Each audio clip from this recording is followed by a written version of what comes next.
bueno y malo. ¿Cuáles son los azúcares buenos? ¿Cuáles son los azúcares malos? Ustedes dirán que los escogen azúcares malos. A ver, sobre esa gráfica, ¿qué opina Analí Mendoza? Analí Mendoza, sobre esa gráfica, ¿qué opina? ¿Qué azúcar bueno y malo?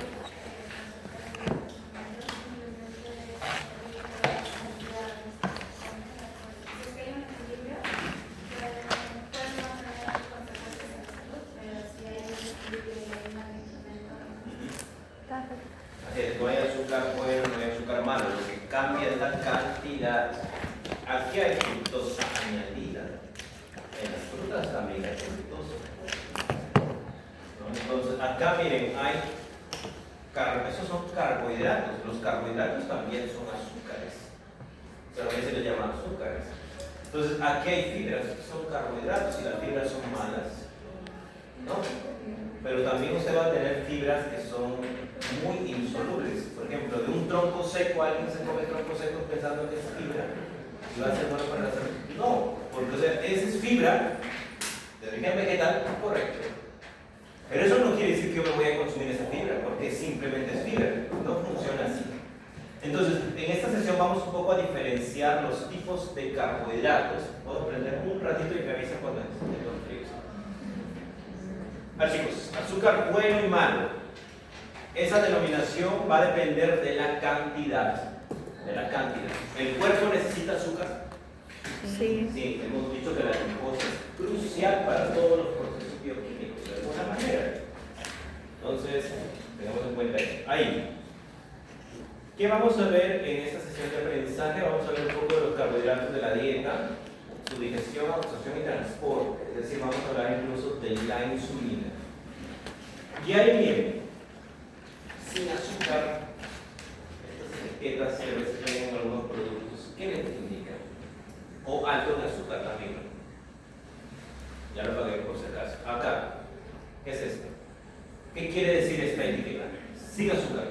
Que no contiene glucosa ni sacarosa. Ni sacarosa, fructosa, ¿no? Sin azúcar. Pero entonces, ¿por qué dulce? ¿Por qué dulce si no tiene azúcar? ¿Qué ha pasado acá? ¿Será beneficioso sus productos que no tienen azúcar? No tienen, entre comillas, azúcar. A ver, pues, reflexionen, porque esto es de relevancia nutricional. Primera palabra para investigar en su vocabulario: edulcorantes. Edulcorantes, calóricos, no calóricos. Edulcorantes naturales y edulcorantes artificiales. Eso obligatorio para todos, por favor, de repasar, ¿no? Esas cosas que les dejo, traten de marcarlas, por favor. A ver, voy a explicarles igual para que lo tengan en cuenta. Chicos, edulcorante, ¿qué es por definición? Un edulcorante. Por definición, ¿qué es un edulcorante? Algo que promueve el dulzor. Sí. O sea, la sensación del dulce. En la lengua hay receptores del dulce. Lo que hacen estos componentes que dicen que no tienen azúcar, no tienen azúcar, glucosa, sacarosa, pero tienen moléculas que promueven la sensación de dulzor. Por ejemplo, la stevia, por ejemplo, el acesulfamo K, el aspartamo, son edulcorantes. No son azúcar, pero son edulcorantes que promueven la sensación de dulce.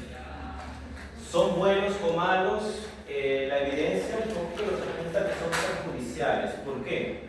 Porque engañan al cerebro que está entrando algo dulce. Y al engañar al cerebro que está entrando dulce, los ciclos de apetito, la regulación de apetito y saciedad se desconfiguran en el cerebro. El cerebro cree que está entrando algo dulce. Y cuando el cerebro entra algo dulce, ¿qué pasa? Se genera un ciclo de adicción en el cerebro. Entonces estoy desconfigurando el cerebro de alguna manera. O sea, esos edulcorantes que no son glucosa, no son fructosa, esos edulcorantes pueden hacer que nosotros sentamos que es dulce. No son calóricos, no dan calorías, pero ¿qué hacen? Engañan al cerebro que ha entrado algo dulce. ¿Qué otra cosa también hacen los edulcorantes? Edulcorantes malogran la microbiota intestinal. Chicos, pero a ver una consulta. ¿Cuál es la diferencia entre el edulcorante calórico y no calórico? Que uno lo puede encontrar. ¿Cuál tiene energía? ¿Cuál da energía? Da energía. Ya, pero ¿cuál sería calórico? La glucosa, por ejemplo. El edulcorante calórico, ese es el que, por eso dicen, cuando tiene alto en azúcar, la etiquetita, ¿qué quiere decir? Alto en azúcar, que allí hay edulcorante calórico o no calórico. Calórico. Y cuando dice sin azúcar, no calórico. Y esos hemos dicho que a pesar que no tienen calorías, ¿qué hacen con el cerebro? Lo engañan que entra algo dulce. ¿Qué hace con la microbiota? La perturba. Y la microbiota es nuestro segundo metabolismo. Hemos dicho, ¿cierto? Nuestro segundo metabolismo. Entonces, con cautela, por favor. Y además, hay gente que dice, no tiene azúcar, pero ¿qué hace? Azúcar y su chapa. Entonces, esa es una persona con hábitos saludables. No, o sea, no se salva el consumir estos productos que no tengan azúcar. Igual está perturbando su salud orgánica. Dígame, estimado. ¿Ese engaño que se le hace al cerebro también induce la liberación de insulina? No induce liberación de insulina en la mayoría de ellos, pero ¿saben lo que ha pasado? Que recientemente se ha descubierto en los modelos animales que algunos de esos edulcorantes indirectamente promueven que el páncreas afecte la sintetización de insulina, afecte la producción de insulina. Es decir, incrementa la insulina a pesar de que no es calórico. Entonces uno puede decir, ¿cómo? Si me han dicho a mí que estos edulcorantes no calóricos no promueven diabetes tipo 2, no promueven resistencia a la insulina, pero se ha visto que sí hay un mecanismo en modelos animales. Entonces nos podría decir que de alguna manera igual termina empeorando el páncreas. Directamente o indirectamente, porque lo que pasa, estimado, es que si yo malogro la microbiota malogra otros órganos como páncreas. Entonces, de alguna manera está conectado. Sí. Pero, o sea, si me pregunta, o sea, en términos generales, estos edulcorantes no calóricos promueven la liberación de insulina como lo hace la glucosa, no es lo mismo. Probablemente lo hagan, pero en pequeña cantidad. Pero igual estamos tratando el metabolismo. Muy bien, entonces, recuerden, hay tarea, usted como nutricionista tiene que saber a la perfección la diferencia entre el edulcorante calórico y no calórico. ¿Qué más les he explicado? ¿Por qué los edulcorantes no calóricos pueden alterar el metabolismo de la persona? También les he mencionado los edulcorantes no calóricos, como por ejemplo la sulfamo K, el aspartamo, la sacarina, diferentes componentes que son especiales. Incluso nos han ligado a cáncer. En estudios epidemiológicos hablan de que esos edulcorantes causan cáncer. No causan, sino se relacionan con cáncer. Causa diferente, causas cuando es el culpable, ¿verdad? Relación epidemiológica cuando se ve que estas personas que consumen esto tienen más chance de tener eso, obesidad o hipertensión. Muy bien, ya les expliqué esa diferencia. ¿Por qué se llama calórico, estimado? ¿Por qué un edulcorante se llama calórico? A ver, estimado, buenas. Pero si es fructosa o helado, esto. Un helado tiene fructosa, no es glucosa. ¿Pero por qué es calórico? Porque la fructosa entra en rutas bioquímicas que me dan ATP. Por eso se llama calórico, como esto. O sea, el calórico es una medida de la industria alimentaria. No quiere decir que ahí hay ATP en esa molécula. O sea, el ATP se genera cuando el cuerpo lo procesa. Revisen bien esas cosas, ¿sabes? Porque hay gente que dice, tiene calorías. Me han dicho que caminar una hora quema tantas calorías. Entonces, si ese producto tiene tantas calorías, al caminar una hora ya quemé más de 2 de sus productos. No es así, el cuerpo no funciona así, por si acaso, hay diferencias.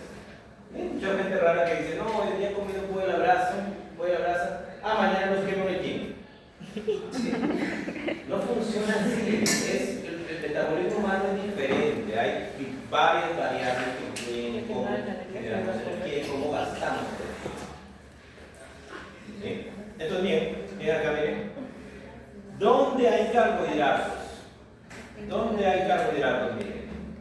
¿Dónde están la mayoría de carbohidratos de la dieta? ¿En alimentos de origen animal o vegetal? En En ambos. Sí, pero ¿en dónde hay más? En el vegetal. En vegetal. Por ejemplo, va a depender también del vegetal, del tipo de planta, de la parte de la planta y del estado de maduración.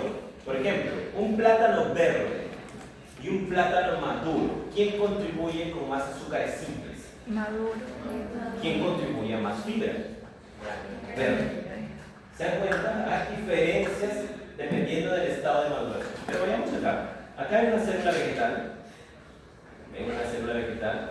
Una célula vegetal tiene carbohidratos. Primero, en su pared celular, ¿qué tipo de carbohidratos hay ahí? Fibras. Fibras pueden haber acá en su pared celular. Pared celular hay fibras soluble e insoluble. ¿Cuál es la beneficiosa? ¿La soluble o la insoluble? La insoluble. Las dos son beneficiosas, pero para la microbiota, ¿cuál es más importante? Soluble, porque se fermenta. Tenemos también la membrana en las células vegetales, miren. La membrana que hay, como lípidos. ¿Dónde están los carbohidratos? Ahí no veo carbohidratos. Glucoproteínas, así es. Pero, o sea, ¿voy a tener un exceso de azúcar ahí por consumir membrana? No. O sea, son pequeñas cantidades, pero hay, están presentes. Ahora, acá, en la glucosa y la sacarosa, ¿dónde van a estar? En una célula vegetal. En el citosol, por ejemplo. En el citosol, en vacunas, pueden estar por ahí la glucosa y puede estar también la sacarosa. Azúcares simples. Pueden estar ahí en el líquido, en el juguito de la célula vegetal. Gránulos de almidón. Gránulos de almidón también pueden haber en algunas células vegetales, por ejemplo en el arroz.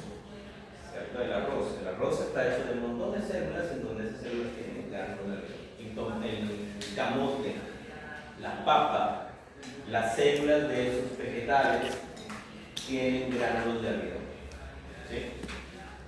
Ahora, eso, ¿no? Carbohidratos simples, complejos, de reserva. El almidón es único de células vegetales, el almidón. En animales hay almidón. ¿Cuál es la forma de reserva de carbohidratos en el humano? Glucógeno. Excelente, glucógeno. Entonces, la pregunta es, ¿dónde encontramos carbohidratos? ¿Dónde va a ser? En células vegetales y en células Animales. Células vegetales y células animales. Pero va a depender, recuerden, del tipo de planta. ¿Cierto? El bambú. ¿Han consumido bambú alguna vez? ¿Quién consume bambú? Los panos. Pero si se dan cuenta, ese bambú es energéticamente deficiente, no tiene nada de energía. Pero ellos su microbiota lo metabolizan, produce energía. ¿Cuál es más energético? ¿Una hoja o un mango? Mango, o sea, ahí se concentran azúcares simples. Entonces va a depender del tipo de planta, va a depender de la parte de la fruta, de la hoja, va a depender de si es tubérculo, si es fruta, si es verdura, va a depender del estado de maduración. Habíamos visto que ¿quién tiene más almidón? ¿El plátano verde o el plátano maduro? ¿Quién tiene más almidón? ¿El plátano verde o el plátano maduro? Almidón. Plátano verde. ¿Y por qué se hace dulce? Porque en el proceso de maduración el almidón se degrada en glucosa. Por eso es dulce. Es porque se activan enzimas dentro de la proteína para que se rompa el almidón. ¿Sí? Muy bien. ¿Qué tenemos acá? Tipos de carbohidratos. Ahí tenemos la clasificación. Monosacáridos. ¿Qué quiere decir monosacáridos? ¿Qué quiere decir? O sea, es la unidad básica de los carbohidratos, es el bloque más pequeño que hay de los carbohidratos. Y ahí están los monosacáridos. Ejemplos: glucosa, lactosa, fructosa. Son ejemplos, son los principales.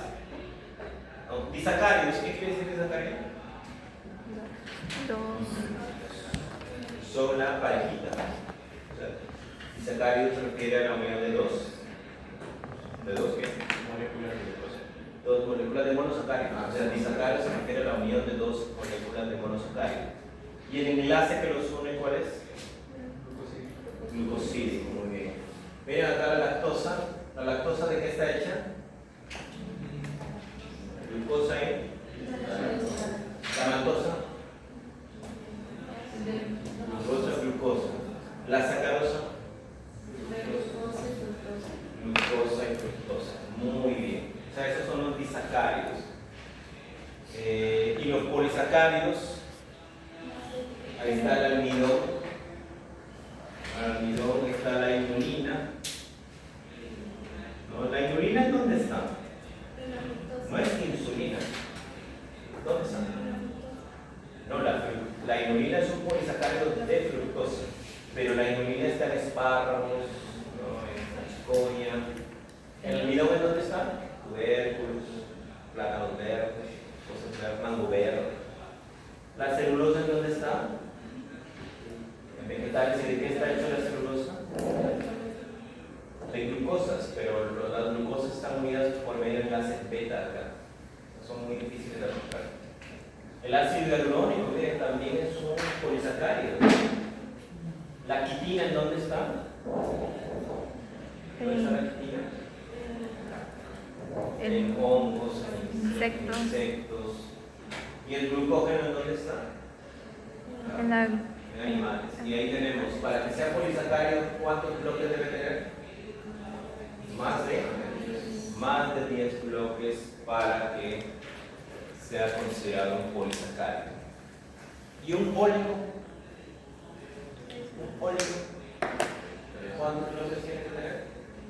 De 3 a 10. Y ahí es ejemplo los HMO. ¿Qué son los HMO? ¿Qué son los HMO? ¿Qué son los componentes? Son oligosacáridos de leche materna. HMO son oligosacáridos de leche materna. Entonces, hay que tener en cuenta la clasificación, la composición de cada uno de ellos. Vamos a ver más adelante un poco más con ejemplos. ¿Sí? ¿Comenten preguntas? ¿No? Bien, ya está un poco como soy un break, por favor, de 5 minutos y regreso.